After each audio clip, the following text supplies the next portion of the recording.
Alors bonjour et bienvenue dans cette table ronde organisée au GIMS, une table ronde un peu exceptionnelle parce que inédite et pour la première fois on a réussi à regrouper à peu près ce qui se fait de mieux comme représentant des professions indépendantes.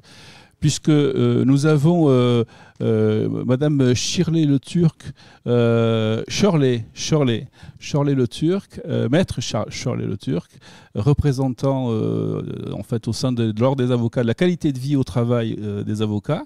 Nous avons Corinne Lesti, présidente de la CPM 13. Bonjour et merci d'être là. Nous avons Daniel Salinck, président de la Chambre des métiers et de l'artisanat régional, départemental. Merci d'être là, Daniel. Nous avons Maître Jean-Michel Ollier, qui représente le barreau de Marseille et qui est donc notre bâtonnier. Merci, Maître, d'être présent. Jean-Bernard Fabre, docteur Jean-Bernard Fabre, président de Human Fab, qu'on ne présente plus et qui véritablement fait bouger les lignes tant sur le milieu des sportifs que sur le milieu des indépendants et nous aurons l'occasion d'en reparler. Et puis Céline Candessus qui représente les jeunes experts comptables. Merci d'être présent. Et à mes côtés, le docteur Anne Landy qui est à l'origine de ce projet et à qui finalement je vais poser la première question. Le marché qui nous intéresse, c'est les indépendants. Et qui sont-ils, ces indépendants dont on parle tant? Merci. Alors, les travailleurs indépendants sont les travailleurs non salariés, qu'ils aient eux-mêmes des salariés ou pas, hein, voilà, dirigeants auprès de salariés ou pas. Donc, d'après les données URSSAF, il y a 4 millions, un peu plus de 4 millions de travailleurs indépendants en France. Et on en compte environ 10% dans la région PACA, 440 000 d'après les dernières. Voilà. Donc en fait, le chiffre des travailleurs indépendants a explosé ces 10 dernières années, notamment avec le dynamisme des micro-entrepreneurs qui représentent aujourd'hui plus de la moitié des travailleurs indépendants. Donc quel est le profil socio-économique des travailleurs indépendants? Alors l'âge moyen du travailleur indépendant, c'est 45 ans. C'est un âge moyen, 45-50 ans. C'est un âge moyen supérieur à l'âge moyen du salarié. Voilà. Donc il y a un peu plus d'hommes, 60% d'hommes pour 40% de femmes. Leur niveau de diplôme est très divers. Voilà. Mais il y en a 30% qui ont un bac plus. Voilà. Donc une grande diversité. Concernant les secteurs d'activité dans lesquels on retrouve les travailleurs indépendants, pour 2/3, ils sont dans les activités de service. Que ce soit service aux particuliers, entreprises, santé, action sociale. Et ensuite vient le commerce et le bâtiment. Voilà. Concernant le niveau économique et les niveaux de revenus des indépendants, là c'est très très divers. Hein. Ça va d'une moyenne, donc j'ai retrouvé de 620 € pour les auto-entrepreneurs, 620 € mensuels, à des salaires autour de 4 000 € en moyenne pour les travailleurs indépendants plus classiques. Voilà. Voilà. Donc, une particularité du travailleur indépendant, c'est sa protection sociale, les différents statuts, les différents régimes de couverture, voilà, avec donc parfois peu de couverture voilà. Et puis aussi des problématiques parfois de dépendance économique avec un seul grand client ou quelques grands clients, voilà. Donc, en résumé, pour nous, les problématiques, c'est la faible protection sociale, parfois une dépendance économique et des écarts de revenus et de genre, une population très diverse. Voilà. Alors, depuis août 2021, les partenaires sociaux, donc le MEDEF, la CPME, l'U2P et les organisations syndicales salariées se sont réunis et ont travaillé sur une réforme de la santé au travail. Et parmi ces nouveautés, il est sorti, bien entendu, une attention toute particulière aux travailleurs, envers les travailleurs indépendants. Et pourquoi, c'est la question qu'on se pose, pourquoi est-ce que les partenaires sociaux ont-ils poussé ce projet-là? À quoi ça correspond? Quelle est cette réalité? Alors, donc, nous représentons le GIMS, Service de prévention et de santé au travail. Et historiquement, les services de santé au travail s'occupent de la santé des salariés, voire des agents de fonction publique. Et donc nous avons été réformés plusieurs fois pour une médecine du travail plus dynamique, plus ouverte sur la prévention. Et la dernière loi de 2021 renforce la santé au travail et ouvre le suivi en santé au travail à tous les travailleurs, dirigeants, indépendants. Voilà. Et donc, un décret d'application de cette loi, sorti en avril 2022, vient préciser les modalités de ce suivi des travailleurs indépendants. Et donc, ce sont les services de prévention et de santé au travail qui sont chargés de proposer une offre spécifique, elle s'appelle comme ça, de suivi des travailleurs indépendants, et qui est donc axée sur le suivi médical, le conseil sur les conditions de travail et les risques professionnels, et l'aide à prévenir la désinsertion professionnelle. Alors, nous, on a essayé de répondre à ces obligations qui, pour nous, au départ, sont juste des obligations qui s'imposent par décret. Mais la vraie question à laquelle on essaye d'apporter une réponse, c'est que faut-il mettre en place ? On a essayé de monter une offre et cette offre-là, je vais laisser le docteur Reggio Viala la présenter plus spécifiquement. Donc, docteur. Merci. Bonjour à tous. Le suivi médical va comprendre tout d'abord une consultation médicale qui va permettre d'examiner l'indépendant et de définir ses besoins. Au cours de cette consultation, on réalisera un électrocardiogramme, une audiométrie et un test de vision. Cette consultation, elle va permettre d'évaluer les risques professionnels et de faire prendre conscience à l'indépendant des risques auxquels il est exposé. Parce que comme un salarié, il est exposé à des risques professionnels et son suivi n'est pas obligatoire, mais son état de santé, c'est celle de son établissement. À la suite de la consultation avec le médecin, il va réaliser un bilan des capacités physiques et fonctionnelles qui sera ensuite détaillé par Sébastien Candia et qui va permettre de définir un programme qui sera personnalisé afin qu'il prenne soin de sa santé. On réalisera ensuite une consultation qui sera comparative 3 à 6 mois après pour voir l'évolution de sa santé et en accent sur 2 points en particulier, les troubles qui sont liés à la sédentarité et les troubles musculo-squelettiques. Au besoin, le médecin du travail pourra faire appel à une psychologue du travail ou encore une assistante sociale.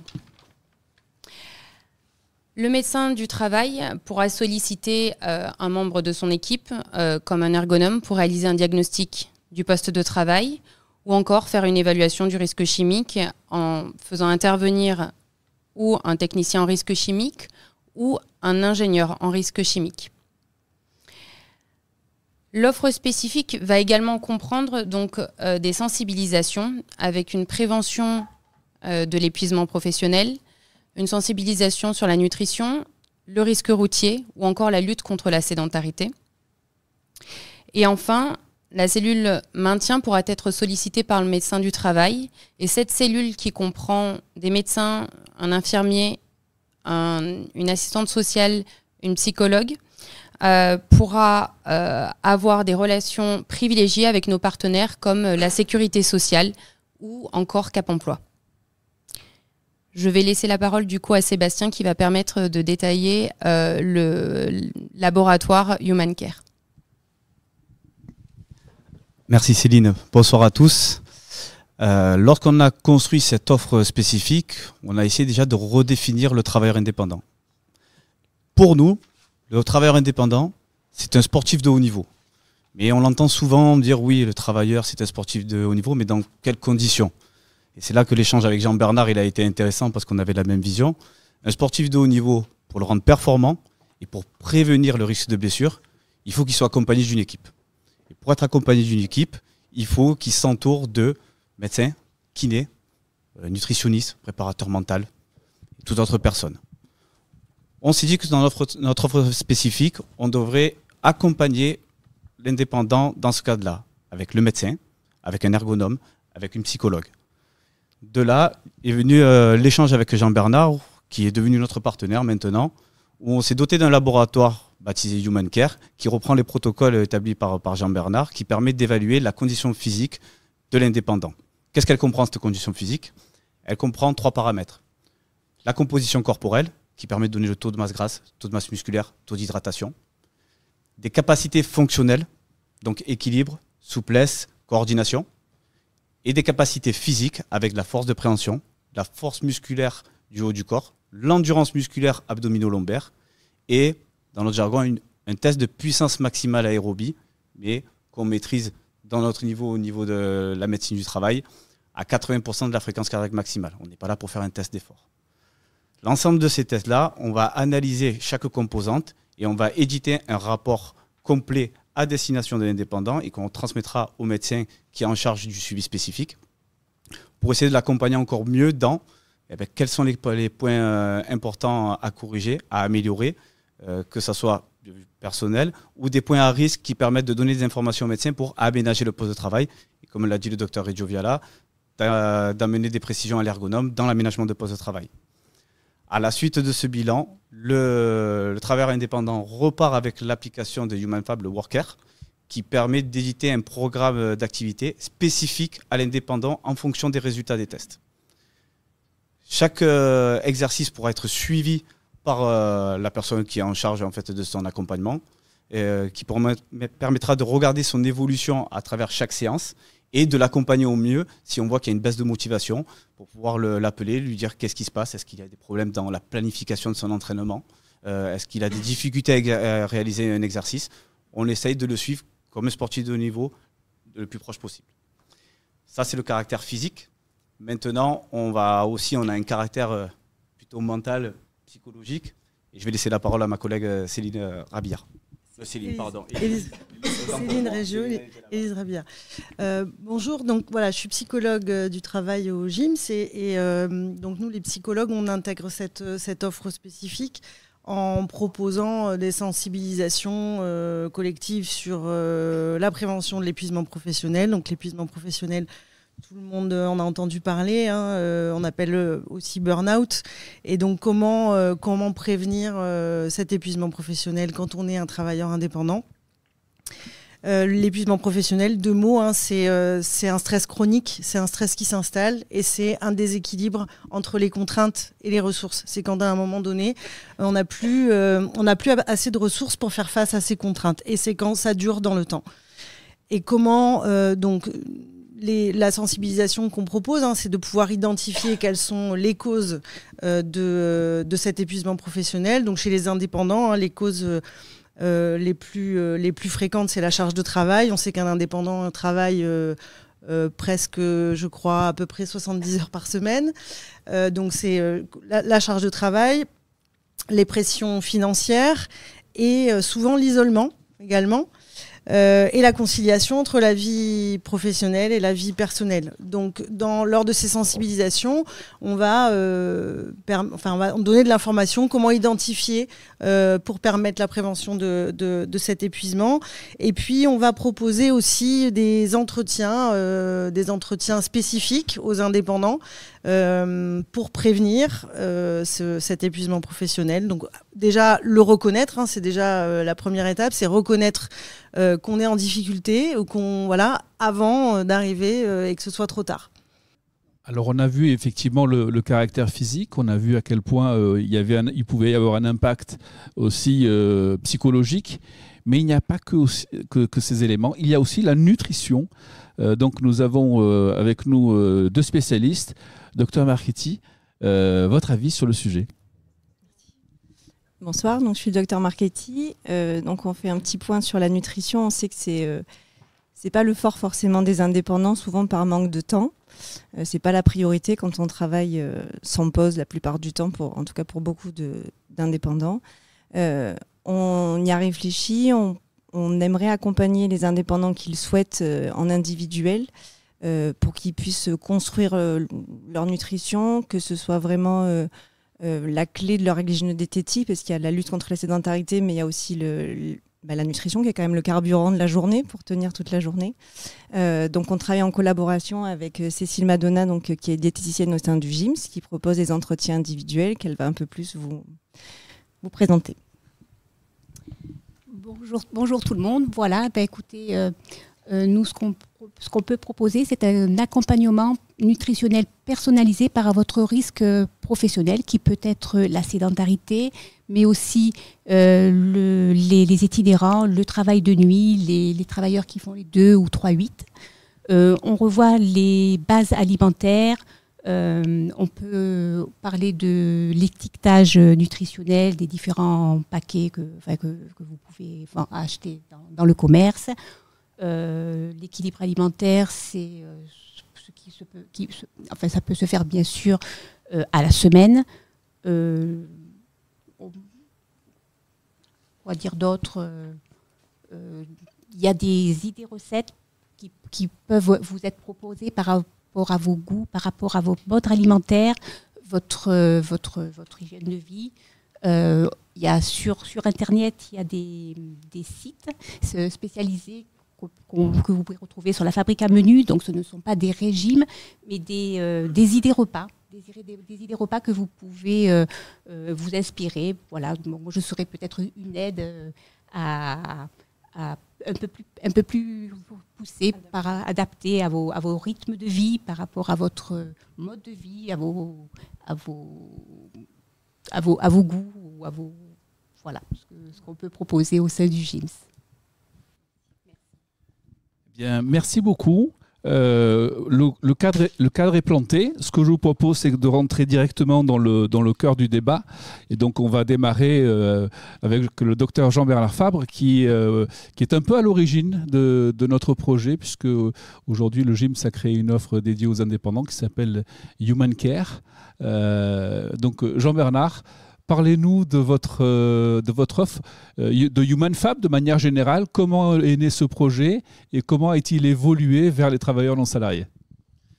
Bonsoir à tous. Déjà, merci Sébastien d'avoir rappelé l'enjeu de ce qu'on a mis en place ensemble. Umberto, merci d'avoir eu la vision, parce que ça fait quelques années maintenant qu'on est en contact. Et quand on en a parlé la première fois, c'était pas dans l'air du temps. Maintenant, c'est clairement dans l'air du temps. Pourquoi c'est dans l'air du temps? D'abord, avant de parler du ManFab, c'est parce que on est tous assis sur une chaise aujourd'hui et le pire qui est en train d'arriver, c'est un fléau sanitaire mondial. C'est pas moi qui le dis, c'est l'OMS et c'est l'ensemble des physiologistes et des médecins de partout autour du monde. Maintenant, il y a des études longitudinales qui sortent. Il y a 2 milliards de personnes à l'heure actuelle qui n'atteignent pas les recommandations en termes de dépenses énergétiques quotidiennes. Et ça a un impact sur la physiologie et sur tout un tas de désadaptations qui vont s'installer dans notre corps. Et ce qui est important, il faut bien comprendre que la sédentarité, c'est la connexion entre deux choses. D'abord, le fait d'être assis, malheureusement, toute la journée, on travaille. Même si quand on plaide, on peut être debout, on dépense de l'énergie, mais malgré tout, quand on prépare ces audiences, on travaille beaucoup assis, tard le soir. On a tous des métiers qui impliquent qu'on est derrière un ordinateur. Ça, c'est la sédentarité impliquée par le milieu professionnel. L'autre problème qui vient se juxtaposer, c'est le fait qu'on est inactif physiquement. C'est-à-dire quand on rentre chez nous le soir, allez, on part du boulot à 5h30, on a un peu d'embouteillage, on rentre à la maison. Je suis un peu crevé quand même. Et comme je suis un peu crevé, je vais me mettre sur mon canapé. Et du coup, je ne dépense pas d'énergie en plus. Et donc, c'est la conjugaison de l'inactivité physique et du comportement sédentaire au travail qui fait qu'il y a un impact physiologique énorme, puisque à l'heure actuelle, il y a quand même 30% des personnes qui travaillent, qui sont en train de couver une maladie silencieuse. Ça veut bien dire ce que ça veut dire. Elle passe sous les radars. C'est-à-dire que si vous faites des prises de sang, etc., vous ne verrez rien.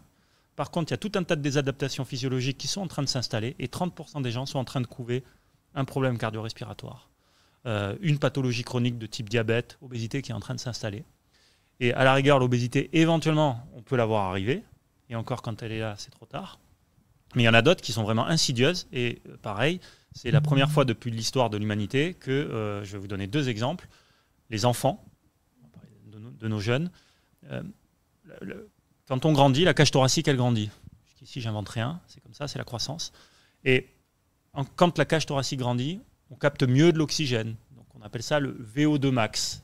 Et on sait que la capacité de captage de l'oxygène, le VO2 max, c'est un des premiers éléments prédicteurs de la durée de vie dans le temps.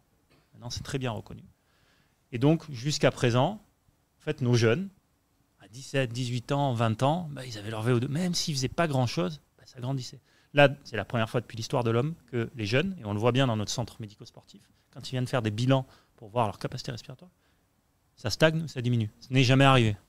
Donc ça, ce que ça veut dire, si on lit entre les lignes, c'est que ce qu'on voyait comme pathologie quand on avait 50 ou 60 ans avec des problèmes cardiaques, ben, ça va arriver à 40 ans ou à 35 ans. Deuxième truc, ça touche beaucoup plus les femmes. Avant, les femmes, elles étaient très protégées grâce aux œstrogènes. Et là, maintenant, avec la sédentarité, il y a tout un tas de problèmes qui se passent. Et du coup, elles commencent à avoir des pathologies cardiaques avant les hommes. C'est jamais arrivé. Donc ça, c'est le premier point, c'est les maladies chroniques. Et le deuxième point, c'est les TMS, et vous l'avez clairement identifié. Les TMS, c'est peut-être au départ des douleurs insidieuses qu'on peut avoir. On a tous à un moment donné dans la journée. J'ai un peu mal au dos, je suis dans ma voiture, je gigote un peu dans tous les sens. C'est pas grave, ça va passer, hein, c'est pas très grave en fait. Ou je marche dans la rue, tiens, j'ai un peu mal au genou. Ou je travaille avec ma souris. J'ai tapé mes rapports, mes machins. Bon, ça va passer, je vais pas m'embêter, m'enquiquiner avec ça. Eh bien, ces douleurs ostéo-articulaires, on sait qu'à l'heure actuelle, il y a 3 personnes sur 5 en France qui, quand ils vont travailler, et ça ne touche pas que les gens qui font de la manutention, 3 personnes sur 5 qui relatent avoir une douleur quelque part. Alors, ça ne veut pas dire que c'est une douleur très élevée. Mais cette douleur, en fait, elle est en train de créer le terrain, petit à petit, pour migrer vers quelque chose de chronique. Et quand ça devient chronique, ça peut devenir un TMS et donc un arrêt de travail. Et quand on est un travailleur indépendant, on le sait tous, on ne peut pas se permettre d'être arrêté, en fait. Et aller faire notre métier quand on a une lombalgie chronique, c'est un enfer. Parce que la douleur, en fait, ça perturbe les processus cognitifs et donc on ne peut pas travailler. Et donc maintenant, une fois que j'ai tiré un peu ce truc qui me touche beaucoup, parce que quand on vient du sport et de l'optimisation de la performance sportive, moi jusqu'à présent, j'étais quand même assez loin de ces problématiques parce que j'avais que des gars, pour parler un peu du ManFab, et des gens qu'on accompagne, par exemple, au quotidien, chez nous, on peut croiser un Fernando Alonso. On peut croiser les joueurs de l'OM. On peut croiser les Nicolas et Karabatic quand il était encore en fonction. Bref, notre métier, nous, c'est d'accompagner les athlètes professionnels, comme l'a très bien dit Sébastien, en disant, avec une préoccupation principale qui était de dire, un athlète qui réussit, c'est un athlète d'abord qui ne se blesse pas. Avant de chercher à l'optimiser, il faut d'abord qu'on trouve s'il n'a pas des faiblesses quelque part, parce que comme ils sont toujours en train de se tirer dessus, il faut d'abord détecter les trucs, les signes avant-coureurs silencieux, et c'est là qu'on va rejoindre les travailleurs indépendants. C'est détecter ça, et on est devenu assez expert grâce à un laboratoire d'analyse du mouvement humain assez pointu, où on a d'abord collecté des données pendant 10 ans. Ça fait 15 ans qu'on fait ça, on a été les premiers à le faire, de façon industrielle. Et une fois qu'on a mappé autant de données, on s'est dit, mais ces données, on va leur faire dire des choses, et donc on est passé de quelque chose de comparatif à quelque chose de prédictif. Donc maintenant, les athlètes, quand ils viennent chez nous, ils ont des bilans spécifiques en fonction du type de sport. Là, par exemple, j'étais aux 24 heures du Mans la semaine dernière. Tous les pilotes Toyota, ils passent chez nous 2 fois par an. On a un mapping, et quand je vais aux 24 heures du Mans, pendant une semaine, je leur cours après, je connais leur profil, et je sais exactement ce qu'il leur faut avant la course, pour pas qu'ils aient des baisses de vigilance et de fatigue pendant la course. Donc ils ont des stratégies individualisées, parce qu'on a des données qui nous permettent d'anticiper ce qui va leur arriver. Et donc, l'idée, c'est que on a fait ça pendant des années, on a optimisé les athlètes pro, et puis de plus en plus, on a rencontré des gens comme nous, qui sont au final, et j'aimais bien ce terme, finalement on est des sportifs de haut niveau, nous aussi. Sauf qu'on n'a pas, quand on a fini notre journée, le médecin pour dire j'ai un peu mal ci, qui va regarder, le kiné qui va te masser 1 heure, on n'est pas Mbappé. Nous, on n'a pas cette chance-là. On rentre chez nous, on a nos enfants, on va se coucher tard, peut-être mal dormir parce qu'on a un enfant en bas âge, éventuellement se disputer un peu. Bref, on a un stress en plus qui s'installe. Et tout ça pour dire que l'enjeu de ce qu'on essaye de faire au travers du projet qu'on a monté ensemble, et c'est vraiment très avant-gardiste, c'est de se dire ce qui a été fait pour les athlètes pro, il n'y a pas de raison que ça soit fait pour des gens comme nous, parce qu'on a les mêmes besoins. Et c'est une transition toute trouvée, puisqu'effectivement, on ne cesse de dire que le travailleur indépendant est un sportif de haut niveau qui s'ignore. Et pour le coup, Daniel Salinck a été l'un des premiers à tester justement tout le protocole qui a été monté par HumanFab est adapté au monde professionnel. Donc Daniel, comment avez-vous vécu cette expérience-là, et finalement, quel est le message aujourd'hui en tant que représentant des artisans et des commerçants sur la région? Quel est le message aujourd'hui que vous portez? Quelle expérience avec ses pour et ses contre, hein, il n'est pas dit que ce soit parfait, éventuellement il peut y avoir des améliorations, mais quel est votre point de vue sur ce que vient de dire docteur Fabre, l'indépendant est un sportif de haut niveau qui s'ignore? Non, mais moi je suis d'accord sur tout ça en fait. Je suis d'accord sur tout ça, c'est un projet de mandature, la santé du dirigeant déjà. Donc il n'y a aucun souci avec ça. Après, pour ne pas manipuler la langue de bois, ce que j'aime pas trop faire, c'est qu'à un moment donné, on peut se congratuler, on peut faire du microcosme, c'est génial. Bravo, félicitations. Ça suffit pas, c'est trop long, ça va être très long. Et si on continue à travailler comme cela, ça sera toujours très long. Donc il faut partir d'un constat. Le constat, c'est 61% d'impôts directs et indirects. Une entreprise se garder entre 15 et 20 ans. Aujourd'hui, la moyenne, c'est 4 ans et demi. Problème de recrutement, plus de trésorerie, de gros problèmes sociopolitiques. Donc, ce qui fait dire que ça a augmenté la détresse et le désarroi de nos patrons de TPE, PME. Parce que je rappelle que quand on est un chef d'entreprise et qu'on a une belle assurance TNS, que derrière on souscrit une assurance homme-clé, c'est que déjà, tous les signaux sont allumés. Et donc, techniquement, on est censé aller s'occuper de sa santé, plus ou moins. On a un coach sportif, enfin, on fait des choses. Voilà, très bien. Je vous rappelle que ça, c'est 1%. Moi, en tant que président d'institution, ce qui m'intéresse, c'est les 99%. Je rappelle aussi qu'en 2002, quand on a rendu les mutuelles obligatoires, c'est la boulangerie-pâtisserie qui a commencé, ça a enchaîné par la boucherie. 95% de nos salariés n'avaient pas de mutuelle. Aujourd'hui, tout le monde trouve normal d'avoir une mutuelle, mais parce qu'on a travaillé, on a œuvré et qu'à un moment donné, on a rendu cela normal. Donc, on avait des gens qui n'avaient plus de dents à 40 ans, dans nos métiers spécifiques à nous, voilà, des tas de douleurs chroniques. La chose, c'est qu'on n'a jamais considéré que le patron, et on ne le considère toujours pas, hein. Nous, on en parle entre nous parce qu'on est d'accord, mais on ne considère toujours pas que le patron est un sportif de haut niveau. Aujourd'hui, on dit un salarié, il fait 40 degrés, tu peux te mettre en maladie. On dit au patron, continue à travailler, travaille plus. On s'en fout. Nous, on n'est que de la chair à canon. Moi, je parle simple parce qu'à un moment donné, tout ça, c'est génial, mais ça passe par la loi. Et c'est vraiment ce que je pense depuis maintenant 3 ans.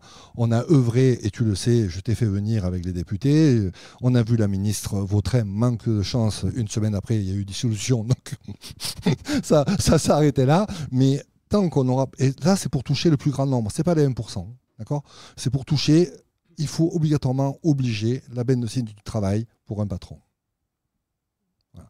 Alors, comme on est chargé et surchargé, il faut travailler soit sur une minute de travail gratuite une fois par an, puisque le patron paye déjà pour ses salariés, soit une dégrégation fiscale, autrement. Mais si demain, on n'arrive pas à obliger cela, un patron de TPE, PME s'en fout, n'a pas le temps. Moi, je te rappelle l'exemple que je te donnais il y a 3 ans quand j'ai pris ma position.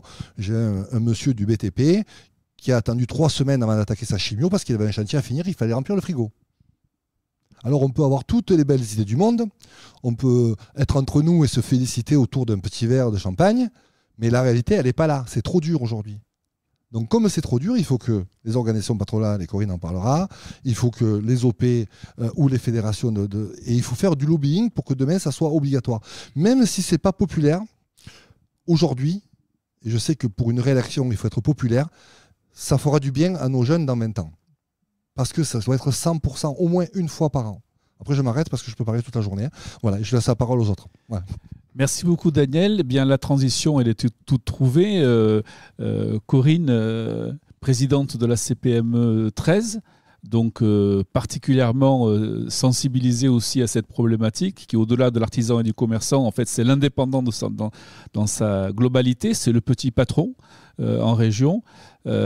Comment aujourd'hui la CPME 13, qui est à l'origine de ce projet-là, puisqu'elle a contribué à la création de cette nouvelle loi depuis août 2021, comment aujourd'hui la CPME 13 entend-elle accompagner ce projet-là, puisqu'on nous a passé le bébé pour qu'on se mette en route et qu'on crée les procédures et le programme. Mais aujourd'hui, pour aller plus loin, quelle est l'ambition de la CPME 13 sur le sujet? Alors, plusieurs choses. Merci d'ailleurs de me laisser m'exprimer là-dessus. Moi, je dirais dans un premier temps, au-delà de la loi et au-delà de l'accompagnement et au-delà de ce qui a été déjà amorcé il y a 3 ans, la santé du dirigeant, mais au sens même très large, c'est-à-dire pas uniquement la visite médicale qu'il faut prévoir, pour nous est une préoccupation importante puisque ça fait déjà 5 ans qu'on a créé un événement là-dessus. Et on pense que la santé du dirigeant va au-delà de la simple prévention qui est déjà très, très importante, mais le simple fait de penser à soi, de s'occuper un peu de soi. Forcément, ça a été dit tout à l'heure, je crois, par une dame psychologue, là, que j'ai bien assimilé effectivement ce qu'elle disait, parce qu'en réalité, c'est exactement ça. On pense à soi en dernier, on est dans l'isolement le plus total parce qu'on est dans l'urgence. Et de temps en temps, ne serait-ce que s'accorder un moment pour soi, même du bien-être tout simplement, on s'aperçoit l'effet bénéfique que ça a sur la santé. Ça libère effectivement la possibilité peut-être d'être mieux opérationnel et de mieux s'entendre avec ses propres salariés, parce qu'un patron qui est en bonne santé ou qui est dans un meilleur état, on va dire, ce sera plus facile pour son quotidien. Pour la prévention, médecine du travail pure, c'est important parce qu'effectivement, ça a été dit et on l'a vécu. Et moi, la première, on est tous concernés, je crois qu'on se ressemble tous dans les TPE-PME, on passe après. On se plaint d'un petit bobo, comme tout à l'heure vous l'avez dit, on ne sait rien, du moment que ça passe, on attendra plus tard. Et le problème, c'est que parfois, c'est trop tard. Parce que justement, on n'a pas détecté suffisamment tôt. Donc, œuvrer pour une obligation, comme ça a été précisé, comme ça a été fait dans la loi, et comme aujourd'hui, j'ai l'impression que ça stagne malheureusement, parce que ce n'est pas une obligation, c'est malheureusement simplement une incitation. Il y a deux aspects à mon avis. Il y a le rendre obligatoire et comment ? Parce que le problème, c'est qu'un patron, et ça nous a été dit, quand c'est obligatoire, c'est souvent aussi un frein, parce que il va vérifier d'abord combien ça coûte, deuxièmement il va dire j'ai pas le temps, mais j'en ai pas besoin, donc c'est pas très ancré aujourd'hui, même si c'est obligatoire, que ça sera forcément suivi des faits. Sinon, c'est inciter à ce que, justement, l'entrepreneur, le TNS, prenne soin de soi. Et je pense qu'effectivement, il va falloir communiquer là-dessus. Moi, ce que je me suis aperçue, avant de venir aussi, c'est qu'il y en a énormément qui ne savent pas. Ils ne savent pas où s'adresser, ils ne savent pas comment, ils ne savent pas si ça a un coût. Ils ne savent pas ce que c'est, par exemple, le parcours du GIMS. Nous, on sait et on peut en parler. Mais avant d'en parler, alors, ah bon, ça existe ça ? Je ne savais même pas. Parce que pour eux, le TNS, il n'a rien, il n'a aucune couverture. C'est comme ça que dans l'esprit des indépendants, c'est j'ai une couverture minimale au niveau, par exemple, de l'URSSAF, et tout le reste, que ce soit des Madelins pour compléter sa prévoyance, sa retraite, etc., on sait que ça a un coût. Donc aujourd'hui, ils ont peur de ça. Donc il va falloir les rassurer pour leur dire éventuellement que soit, effectivement, alors j'entends ta proposition, je ne sais pas le fisc s'il le suivra, mais c'est évident qu'il faut inciter. Au moins au démarrage, il va falloir inciter, soit par le biais d'un crédit d'impôt, soit par une réduction, soit, moi je vais dire quelque chose peut-être qui ne s'entend pas toujours, mais quand même, lorsqu'on passe ces visites médicales, enfin ce que l'employeur paye des visites médicales pour ses salariés, c'est une tous les 5 ans, je crois maintenant, quand il n'y a pas de problème, bien évidemment. Donc peut-être que ça ne va pas plaire aux GIMS peut-être, mais ce que je veux dire par là, c'est que pourquoi ne pas faire une rétrocession ou un geste, j'en sais rien, pour inciter. Peut-être que ça serait au démarrage. Ça serait la prime de bon. Alors là, il va falloir un peu légiférer encore un peu. Mais bon. Et au-delà de ça, il faut inciter. Voilà, il faut motiver. Il faut trouver des solutions pour... ou alors faire un test d'essai. Je ne sais pas sous quelle forme aujourd'hui. Alors moi, j'ai une petite idée. Alors, On écoute. Céline Candessu, aujourd'hui, représente les experts comptables. Donc, c'est la présidente du syndicat des jeunes experts comptables. Le club des jeunes experts comptables.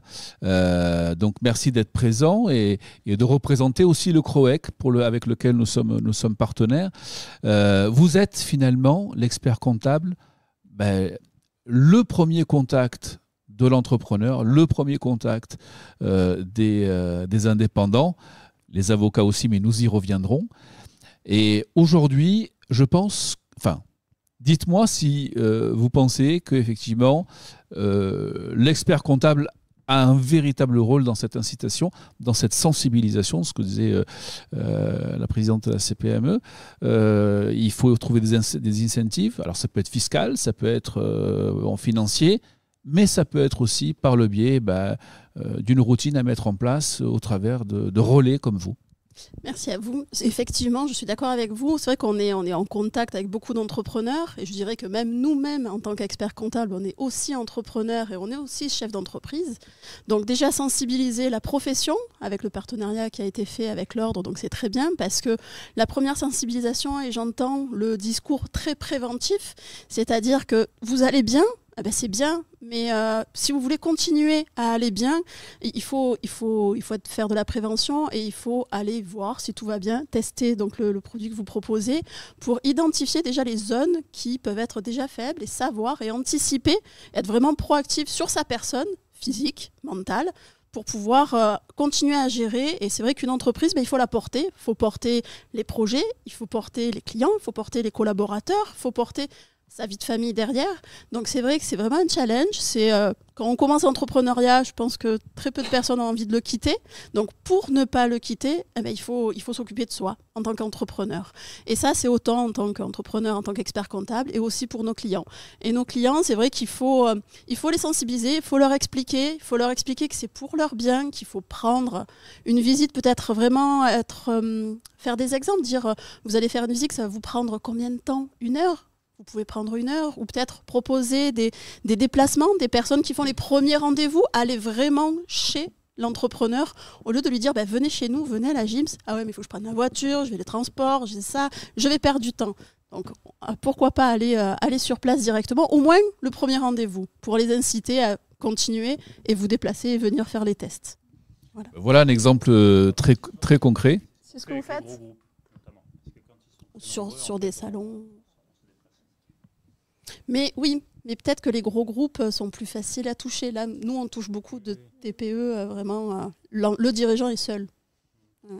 Voilà une idée très concrète.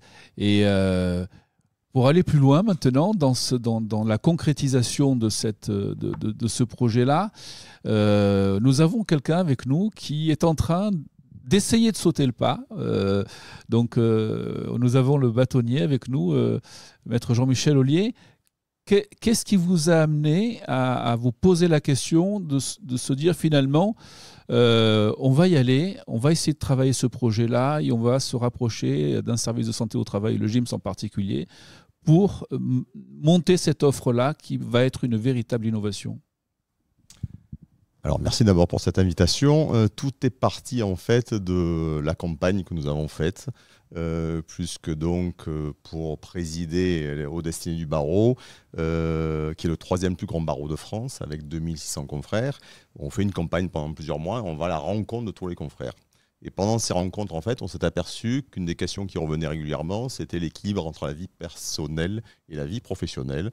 Et beaucoup de confrères nous faisaient part des difficultés et de tous les termes qu'on a entendus tout à l'heure, entre le burn-out, la surcharge au travail, l'intensité dans le travail, le stress au travail, les problèmes effectivement physiques qui sont liés à ça. Et on s'aperçoit, quand on a fait différentes études sur la profession, qu'il y a plusieurs phases dans la vie professionnelle de confrères où, au bout d'un certain temps, ils quittent la profession. Et on se pose la question de savoir pourquoi des jeunes, au bout de 5 ans, quittent la profession, au bout de 10 ans, quittent cette profession. Et les réponses sont toujours les mêmes. C'est justement le fait qu'ils se trouvent seuls, confrontés à des charges de travail importantes, avec un déséquilibre entre la vie personnelle et la vie professionnelle. Et tout ça, ça nous a amené dans notre campagne à faire une réflexion et à proposer ça dans notre programme et dans notre projet de mandature sur 2 ans. Et on a dit qu'on voulait mettre en place, un des piliers de notre campagne, c'était ça, mettre en place des actions concrètes pour les confrères. C'est pourquoi on a créé une commission qualité de vie au barreau, dont Charlie Le Turc vous parlera, puisqu'on l'a mandaté avec quelqu'un d'autre, une autre consoeur et un autre confrère, pour diriger cette commission. Et dans cette idée-là, dans cette idée de qualité de vie au barreau, il y a également la rencontre qu'on a eue ensemble avec vos médecins qui nous ont présenté un petit peu leur projet.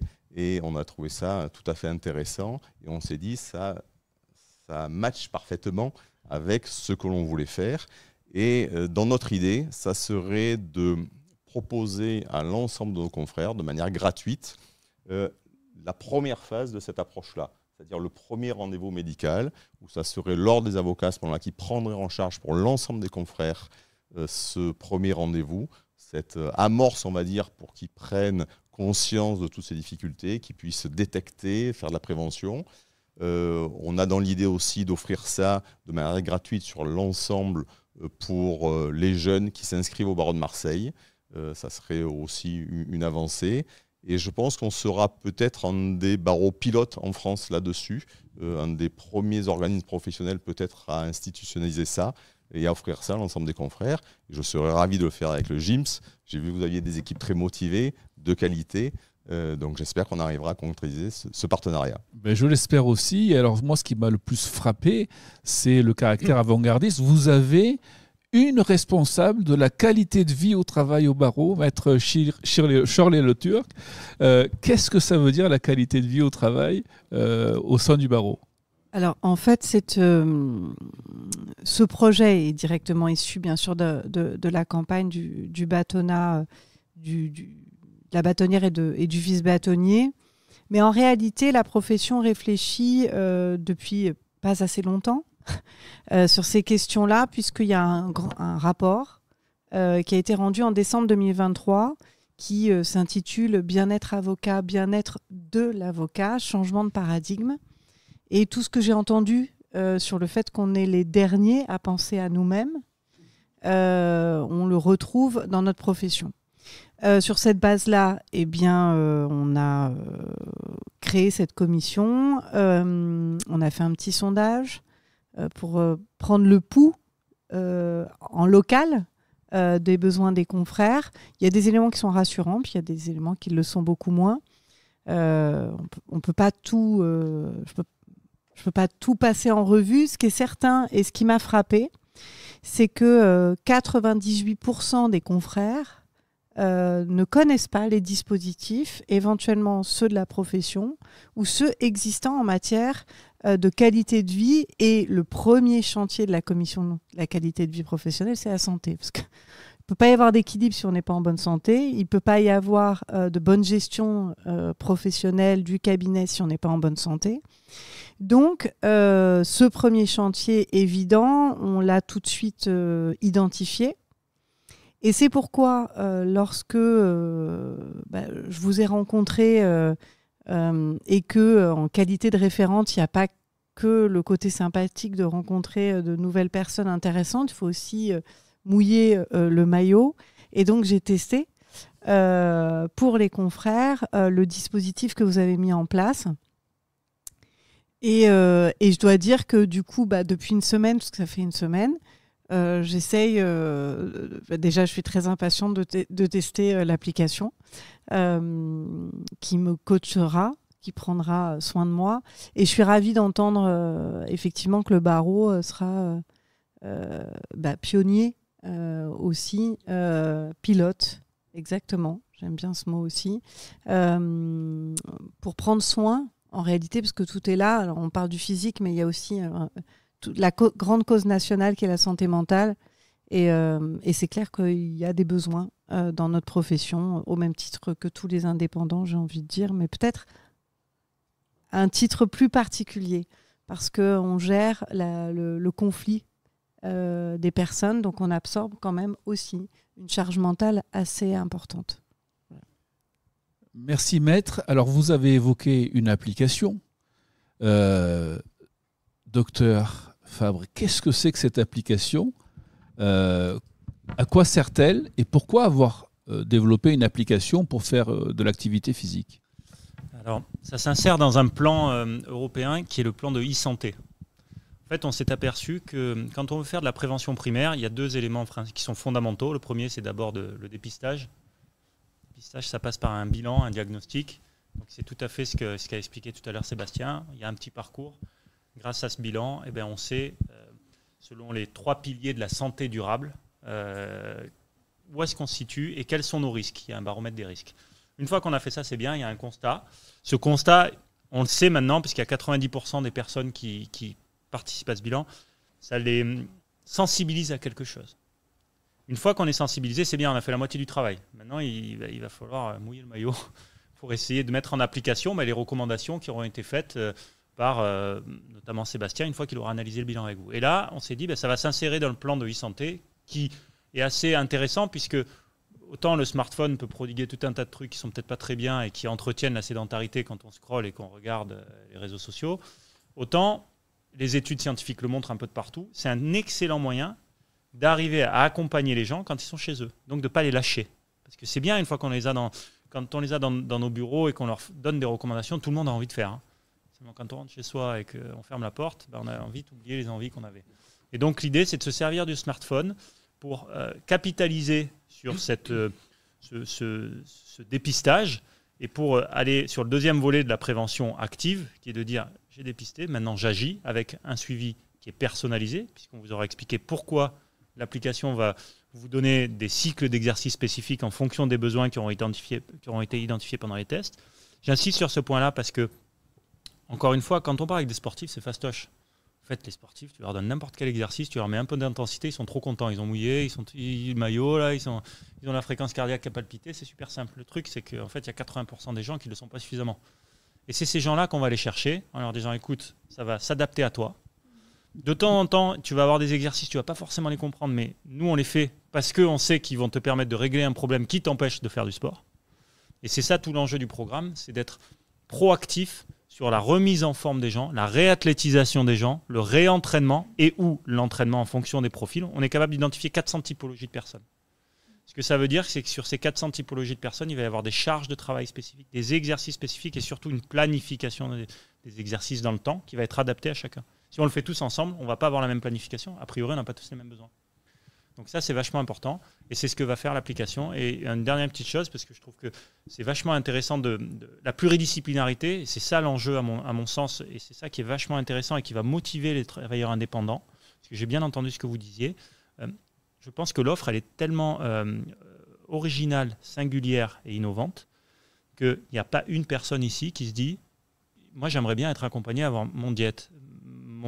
La personne à qui je peux parler un peu de mes problèmes, ça me fait un peu du bien parce que je me sens seul, etc. Tout au même endroit, sur 2 heures dans la journée. Mais moi, je connais plein de gens qui sont indépendants. Et moi, le premier, si j'avais ce choix-là, parce que je sais que j'ai des intervenants de qualité, tous au même endroit, et que je peux tout booker sur 2 heures. Mais les gens, en fait, au contraire, moi, je pense, les travailleurs indépendants et les chefs d'entreprise, de plus en plus sont sensibles à ça. Par contre, il fallait avoir une offre qui était adaptée à eux. C'est-à-dire de dire, moi, en 2 heures, je te bloque ton truc, tu le mets sur ton planning, tu le fais dans un mois, c'est pas grave. Ça va te coûter, j'en sais rien, 300 €. Franchement, 300 € divisé par 12 mois, c'est un investissement. Il n'y a aucun souci. Moi, je suis chef d'entreprise, je le vis. Et c'est surtout une demande à l'heure actuelle. Donc, je pense qu'il faut passer à un autre paradigme. C'était vrai, je suis d'accord avec vous, il y a 10 ans, parce que l'offre, elle n'était pas là, en fait. Et que les gens, ils se disaient, je ne vais pas aller perdre 30 minutes pour aller faire un truc qui ne me sert à rien. Non, là, ça ne sert pas à rien. Il n'y a que les experts. C'est 2 heures, c'est un parcours, il y a tout le monde qui veut le faire. C'est vraiment différent. Alors on va parler des sujets. Alors on va prendre un peu. On évoquait tout à l'heure ce qui va nous amener finalement à faire en sorte que les gens s'engagent un peu plus à prendre soin de leur santé. Et j'ai fait venir au débat un assureur. Un assureur, pas n'importe quel assureur, un assureur spécialisé en assurance de personnes. Donc le groupe Harmonie Mutuelle. Et en fait, l'objet du débat est le suivant. Aujourd'hui, un salarié qui est au sein d'une entreprise bénéficie d'un contrat d'assurance collective qu'on appelle un contrat groupe. À ce titre-là, parce qu'il est mutualisé, son tarif assurantiel est plus bas que pour un indépendant. Sous prétexte qu'il est suivi parce qu'il y a d'abord une mutualisation et puis il est suivi par la médecine de prévention. Et donc, il a un risque qui est un risque encadré et connu des assureurs. Expliquez-moi pourquoi les indépendants aujourd'hui payent leur assurance en matière de prévention plus cher et pourquoi, si jamais on prend en considération que ce collectif qui est suivi désormais et qui a pris conscience de la nécessité de prendre soin de lui, pourquoi ce collectif-là ne paierait-il pas le même prix, en définitive, qu'un salarié ? Alors, merci de l'invitation et merci de pouvoir participer à ce débat. C'est un peu une question piège pour un assureur quand même. Surtout que je ne suis pas actuaire, mais bon, je vais quand même tenter d'y répondre. Non. Clairement, alors, la première chose, c'est que l'initiative que vous prenez aujourd'hui et la conscience que prend en effet de plus en plus le travailleur non salarié de la nécessité de prendre soin de lui, c'est très nouveau. C'est plutôt sur la génération émergente et que si on prend un petit peu de hauteur et qu'on a un regard un peu historique, c'est quelque chose qui était totalement inexistant il y a ne serait-ce que 5 ou 10 ans. La couverture même de la santé, la mutuelle pour le TNS, était déjà quelque chose de pas si répandu que ça. Et là, du coup, on explique pourquoi ça coûte plus cher. Pourquoi ça coûte plus cher ? Parce qu'un assureur, c'est simple. J'ai une population, j'ai des risques, il faut que les cotisations couvrent, grosso modo, les risques. Vous avez votre réponse. Les risques étaient importants parce que le travailleur non salarié ne prenez pas soin de lui. Demain, si en effet on arrive, vous arrivez, et nous aussi, parce qu'on le fait, on a aujourd'hui nous des politiques de prévention pour nos adhérents TNS, si en effet on arrive à ce que le TNS prenne soin de lui en amont, si on a vraiment une politique de prévention, il n'y a pas de raison que le prix baisse pas, ne s'aligne pas à terme sur celui des salariés. Pourquoi pas? On peut très bien même, je dirais, demain, rien ne nous empêche. On a ce type de politique, par exemple, sur des contrats groupes, où des entreprises qui mettent en place des politiques de prévention efficientes peuvent bénéficier, en effet, d'un bonus ou d'une remise tarifaire. Enfin, il y a différents arrangements. On peut même, il nous arrive même de faire nous-mêmes ce genre de choses. Parce qu'en fait, on va s'y retrouver en tant qu'assureur. C'est-à-dire que si j'arrive à faire de la prévention, je vais réduire la sinistralité. Si je réduis la sinistralité, j'augmente ma rentabilité. C'est mathématique. Comment ? Le R sur O ou le R sur C, comme on veut. Il faut bien comprendre que, je comprends votre question, la mutuelle, notamment la mutuelle que je représente, on a une politique de redistribution qui est très élevée. On redistribue 80% de ce qu'on prélève. On a rendu à des gens, cette année, on a redistribué 84 millions d'euros à nos adhérents parce que notre gestion nous a permis de le faire. Et donc, du coup, c'est nos adhérents qui en ont bénéficié. Si demain, en effet, le TNS arrive à prendre en compte et à prendre en charge sa propre santé, il en bénéficiera également dans le cadre d'une mutualisation et de calcul de R sur O, tout simplement. Encore une fois, c'est mathématique. Pour avoir été travailleur non salarié dans une autre vie, il y a du travail. Certes, on évolue. Le chantier reste important. Nous, on a dans nos packages, on a des modules de prévention auxquels peuvent faire appel les travailleurs non salariés avec un taux d'utilisation extrêmement faible. Extrêmement faible. Alors, il y a... Absolument. Personnellement, hein, j'interviens parce que je rebondis là-dessus. Moi, à titre personnel, j'ai appris que dans ma couverture de notre organisme d'assurance, j'avais des choses qui étaient incluses à l'intérieur, je ne le savais même pas. Voilà. Mais là toute la question va se... Enfin, toute la question, tout le travail, manifestement, alors je ne connais pas les détails de l'offre, mais l'idée et le process a l'air extrêmement intéressant. Comment est-ce que vous allez faire adhérer les TNS à cette démarche ? Là, c'est le vrai travail. Je vous pose une question. Oui, en fait, nous, au sein de la médecine du travail, notre modèle, c'est business to consumer. C'est-à-dire que nous, on a notre adhérent, c'est une entreprise. Et au sein de cette entreprise, on suit les salariés. Eh bien, c'est exactement ce modèle-là, à mon sens, qu'il faut mettre en place. C'est-à-dire qu'il faut souscrire avec une organisation qui fixe le cadre et qui nous permet d'avoir accès finalement aux indépendants qui la composent. Je pense qu'à mon avis, le fin mot de l'histoire, c'est ça. C'est que le modèle, il ne faut pas le changer. C'est le seul modèle qui fonctionne et qui, à mon sens, nous permettra d'avancer. Mais en tout cas, moi, je suis ravi de vous avoir entendu sur le sujet. Visiblement, il y a de la lumière au bout du tunnel. J'en profite maintenant, puisqu'on a fait un peu le tour du sujet, je m'adresse un peu à la salle, avec ce qui vient d'être dit. Si vous avez des questions, vous avez les experts devant nous. Je vois que nous avons Jean-Christophe Trappi, le président de la CPAM des Bouches-du-Rhône, qui est avec nous. Nous avons une représentante de CARE 13 qui est spécialisée dans le suivi des indépendants. Si vous avez des questions, profitez-en, vous avez les bonnes personnes. Le câble est assez long, je me dirige. Odile, vous voulez prendre la parole? Je voulais juste demander à Anne Landy de parler un peu plus de la cellule maintien en emploi. Parce qu'on a parlé de la prévention santé, mais on n'a pas parlé de la prévention des risques socio-professionnels. Alors, effectivement, ce que l'on propose dans l'offre de suivi pour les travailleurs indépendants, c'est ce qu'on sait faire, hein, c'est le suivi de la santé et du travail et le maintien dans l'emploi. Donc on a cité, sont intervenus pas mal d'acteurs de notre équipe Pluri. Donc autour des médecins, Et effectivement, des médecins spécialisés dans la nutrition, des psychologues. On n'a pas parlé de nos assistantes sociales. On a des assistantes sociales dans nos services et qui ont été formées et qui seront reformées en continu sur les dispositifs justement de prévoyance des travailleurs indépendants et sur tous les dispositifs, tous différents selon les secteurs d'activité. Et donc notre idée, c'est de faire de la prévention et donc d'informer le travailleur indépendant systématique, de faire le point avec lui sur sa situation sociale et sur son organisation et de l'informer ou de l'orienter vers d'autres dispositifs.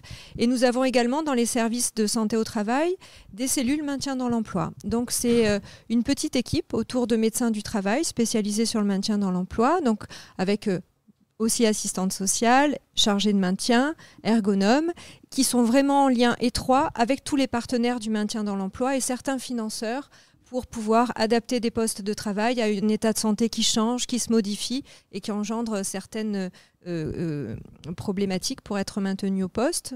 Voilà. Donc c'est vraiment un accompagnement très large. Donc ce qu'on propose, c'est de la prévention. C'est vraiment pour éviter de se retrouver travailleur indépendant, âgé, épuisé, ou pas âgé d'ailleurs, parce que épuisé, tout le monde peut s'épuiser tôt, ou malade, et à ne plus pouvoir tenir son poste sans avoir anticipé la situation, et du coup emmener avec soi son entreprise, et puis tout va mal. Voilà. Et donc ça, on en est largement témoin au GIMS, puisque avec la fondation GIMS, a été créé il y a une dizaine d'années CARE 13, qui s'occupe des travailleurs indépendants atteints de cancer ou de maladies chroniques, et qui justement sont en difficulté sociale, comptable, financière. Et donc nous étions finalement fort intéressés par la santé des dirigeants, la santé des indépendants depuis une dizaine d'années. Et quand le législateur nous a un peu contraints à proposer une offre, finalement nous étions très intéressés et on a essayé, par rapport aux quelques études qui sortent petit à petit depuis quand même 5-10 ans sur la santé du dirigeant et du travailleur indépendant, on a essayé de mettre toute notre équipe et toutes notre ressources et d'objectiver les choses pour inciter l'indépendant à prendre conscience de sa santé, à avoir un moment d'écoute, voilà. Mais le législateur n'a pas prévu d'informer les indépendants sur cette offre déployée par les services de santé au travail. Donc voilà, je pense que cette table ronde sera fort utile.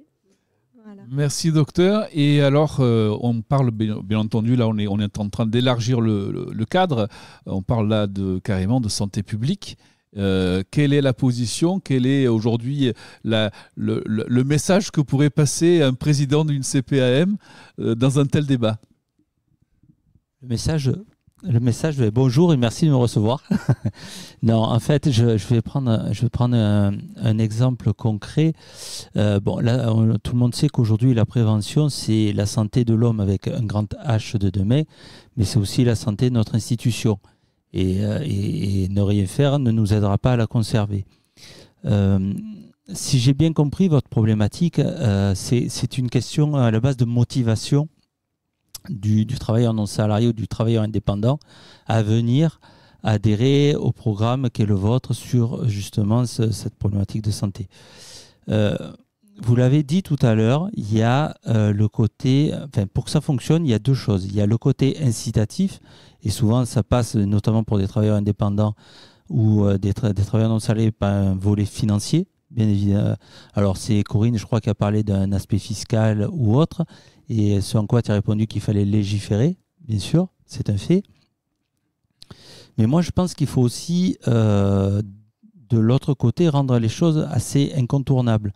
C'est-à-dire que on parle de santé au travail, et si je prends l'exemple de la santé mentale qui est aujourd'hui un exemple très sensible à la fois socialement mais financièrement pour l'institution que je représente ce soir, on parlait c'est docteur, tout à l'heure vous parliez du burn-out. Le burn-out, typiquement, c'est quelque chose qui est typiquement lié au travail par lui-même. La charge mentale, les responsabilités, les contraintes au quotidien. Et pourquoi, je vous pose la question, pourquoi aujourd'hui on est obligé, on ne serait pas obligé pour ce type de pathologie de passer par la santé du travail? Parce que qui mieux que vous peut connaître la personne, plutôt que d'aller voir un généraliste qui ne vous connaît pas et qui va prescrire quelque chose qui est même parfois... alors je ne veux pas dénigrer les généralistes, mais qui est au-delà de ses compétences, puisqu'il va se baser sur des facteurs purement médicaux, pathologiques, mais qui sans contextualiser les choses, parce qu'il ne connaît pas la personne, il ne connaît pas son environnement de travail. Et peut-être, je dis bien peut-être, est-ce une piste de progression pour que justement on puisse canaliser des réponses à des pathologies et rendre incontournable la médecine du travail sur ce type justement de sujet. Voilà. Donc comment vous voyez les choses? Alors là, on est en train d'ouvrir un nouveau débat. Il risque d'être beaucoup plus vaste. Docteur Landy, vous voulez apporter une réponse à ce genre de questions? Disons que l'épuisement professionnel, personne n'est épargné, quel que soit l'âge, son métier. Et effectivement, donc l'épuisement arrive quand les contraintes dépassent les ressources, quand les contraintes au travail dépassent les ressources. C'est un épuisement professionnel. Et dans nos services, nous sommes des médecins spécialisés en santé au travail et sur les conditions de travail. Et nous avons comme ressources des psychologues spécialisés sur les organisations de travail. Et effectivement, notre objet, nos compétences, c'est la santé et le travail. Et donc, c'est de faire le lien et c'est d'aider les personnes à être maintenues au poste, donc de conserver un état de santé qui ne s'abîme pas à cause du travail. Et donc, sur des situations avec des facteurs de stress trop chroniques, d'aider la personne à se protéger, à concilier sa vie personnelle, sa vie professionnelle, à avoir une bonne hygiène de vie, à travailler sur des tas de choses. Et on a des psychologues et on propose justement aux salariés d'avoir un soutien dans des situations difficiles. Et c'est la même proposition pour le travailleur indépendant, d'avoir un soutien par nos psychologues pour justement affronter ces situations-là. Et ensuite, on œuvre pour une santé globale, donc physique et mentale. Voilà. Et effectivement, on a des compétences spécialisées dans nos services. On fait le lien entre la santé et le travail. Et on connaît bien les organisations de travail et les différents risques professionnels. Voilà. De même, nos conseils en nutrition sont liés au rythme de travail, aux conditions de travail. Eh bien, merci pour cette clôture. Le débat touche à sa fin. Donc, merci à toutes et à tous pour votre présence, pour votre investissement. Et peut-être je vais laisser le mot de la fin au docteur Jean-Bernard Fabre, qui est finalement un peu à l'origine de toute cette histoire, puisque c'est au travers d'une expérience dont j'ai entendu parler avec la CMA, qui était une transposition de ce qui se faisait auprès des sportifs de haut niveau. Et puis le monde de l'entreprise a commencé à s'intéresser aussi à ça, qu'est née cette histoire. Donc le mot de la fin à vous, docteur. Merci, j'ai le plaisir de clore. Oui, en fait l'histoire, c'est pour ça que ça fait écho un petit peu à ce qu'on disait, c'est que en fait, les hauts dirigeants, ils sont souvent seuls, quel que soit le niveau du dirigeant. Là, en l'occurrence, c'était le directeur général de cette très belle société qui avait un petit souci à l'époque et qui, du coup, avait entendu parler de ce qu'on fait et qui est venu chez nous en disant moi, je voyage, je fais le tour du monde, je gère 250 000 personnes entre Hong Kong, machin, etc. Le matin, je prends un avion, je vais au Liban. Après, bon, voilà, je la schématise. Et du coup, il avait un souci qui l'handicapait en fait. Et il me dit, je ne sais pas comment je vais pouvoir continuer dans ce contexte-là. Donc je lui dis, écoute, on va faire un peu comme on fait avec nos athlètes pro. Tu vas faire le screening global avec une approche pluridisciplinaire le matin, exactement ce qui est proposé. Un petit peu plus étoffé parce qu'on a 25 experts avec des chirurgiens, etc. chez nous, mais peu importe. Donc il fait ce screening physique l'après-midi, on trouve les choses qui ne vont pas et puis on fait une action spécifique individualisée. C'est quelqu'un qui a peu de temps. Bon, en un mois, on avait réglé son problème. C'est pas parce qu'on est des génies, mais c'est juste qu'une fois que tu sais contre quoi tu te bats, c'est facile de régler les problèmes, en fait. Donc, on a réglé son problème. Et puis, à la fin, c'est lui qui me pose un problème en me disant, écoute, ton truc, c'est génial. Je veux que tu le fasses pour mes 300 top managers, sauf qu'ils sont de partout dans le monde. Et puis, si tu peux me le faire sur les garçons qui sont sur les bateaux, ce serait pas mal. Mais là, il y en a beaucoup, beaucoup, beaucoup. OK. Donc, on était quelques années en arrière. Et du coup, c'est comme ça qu'on a imaginé, en fait, le programme Worker. C'est qu'on s'est dit, effectivement, ça touche pas que les athlètes pros. Je m'y attendais pas au départ. Et comment on peut arriver à transférer ça quelque part et en fait, on se déplace sur les bateaux là, en ce moment avec la CMA-CGM un peu de partout là, en Europe, où on y va, ça prend une trentaine de minutes, on fait un screening, on y a inclus aussi tout ce qui est pareil avec des questionnaires, la diététique, le mieux manger. De toute façon, les piliers de la santé, on les connaît maintenant, hein, mieux manger, mieux dormir, mieux gérer son stress et mieux bouger. Donc l'idée, c'est de mapper tout ça au travers bien sûr d'un programme, mais qui est surtout individualisé, qui sensibilise les gens, et puis d'un suivi via une application, et c'est comme ça que c'est né. Et moi, je suis super heureux, franchement, et je le répète, que cette vision avant-gardiste, elle est vachement chouette parce que les organismes de santé au travail, en proposant ce genre de choses, et vous êtes les précurseurs pour le coup, ça donne en fait un service de qualité. Et je pense que c'est ce qui... En fait, il n'y avait pas l'offre encore. Parce que, je vais juste faire un tout petit point historique. La médecine, elle a évolué. Au départ, on était sur un modèle qui était mécanique. Là, on est dans les années 1900 quelque chose. Donc la médecine, elle était plutôt focalisée. J'ai un trouble, je soigne ce trouble. Je fais un diagnostic, je soigne ce trouble. C'est très ciblé. Petit à petit, ça a évolué. On a inclus le mental. Puis le modèle, il a évolué. Et maintenant, on est dans ce qu'on appelle, ce qui commence à irradier la médecine de ville, c'est ce qu'on appelle la santé durable. C'est qu'en fait, c'est un modèle qui est psychosocial. Et comme il est psychosocial, c'est de se dire un individu qui est en bonne santé, il impacte son environnement, au même titre que l'environnement l'impacte sur tous ses plans. Au niveau économique, au niveau de sa santé mentale, sa santé physique. Et du coup, ce qui est au cœur de ça, c'est la prévention. Et donc, c'est anticiper. Et anticiper, ça passe par le diagnostic. Et le diagnostic, il doit être pluridisciplinaire. Donc, quand on détricote, on est pile en train de proposer quelque chose qui est... Je crois que la première fois qu'on a parlé de cette histoire de santé durable avec cette action vraiment préventive, holistique et globale, c'était un congrès qui était au Canada il y a une petite vingtaine d'années. Et là, quand vous êtes en train de faire ça, c'est amener en fait ce qui a été proposé dans des congrès extrêmement scientifiques et médicaux et de le transposer en médecine de ville pour pouvoir toucher tout le monde. Et c'est génial. Franchement, c'est super top. Donc bravo pour ça. Eh bien, c'était le mot de la fin. Donc merci pour tout.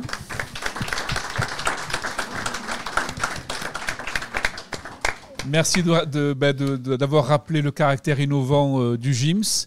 Et donc, comme on le dit à Marseille, à jamais les premiers.